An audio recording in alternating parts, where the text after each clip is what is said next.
अम्मा मुझे लगता है हमें अम्मा पप्पू को सब बता देना चाहिए।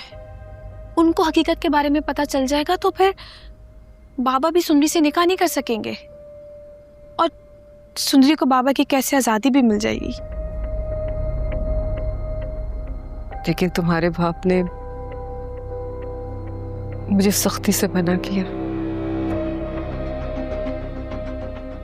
कि उसके इस मंसूबे के बारे में किसी को कुछ भी मालूम नहीं होना चाहिए।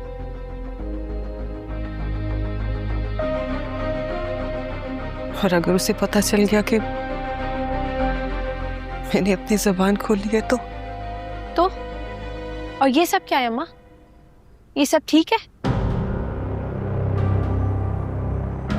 मैं आप पे और बादशाह पे ये जुल्म होते नहीं देख सकती।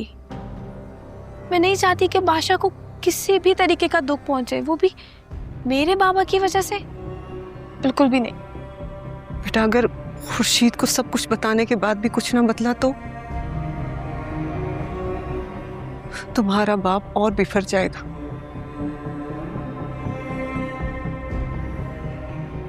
उसने तो मुझे जान से मारकर शादी करने की धमकी दी है। बाबा,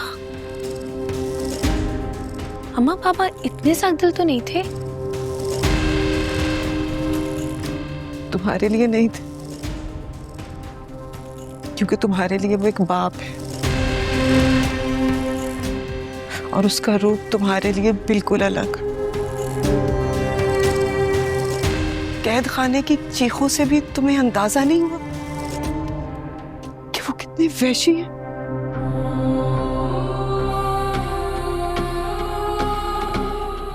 बल्कि वो आवाजें तो तुम तक पहुंचने ही नहीं दी जो मैंने सुनी। मैं बीवी हूं उसकी और अच्छी तरह जानती हूं कि वो कैसे है। लेकिन अम्मा पापा को पता तो होना चाहिए ना कि उनकी बेटी कैसी है।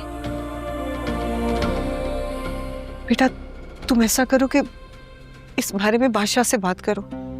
शायद इस बात की वजह से उसके दिल में तुम्हारे लिए थोड़ी जगह बन जाए। नहीं अम्मा, इस वक्त वो मेरी कोई बात नहीं सुनेगा।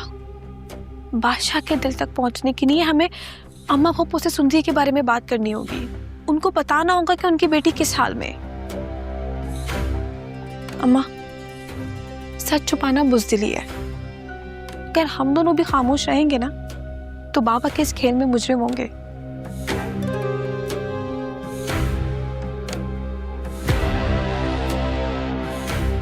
ठीक कह रही हो तुम।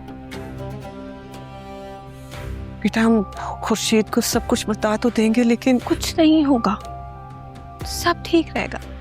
आप चलें मेरे साथ।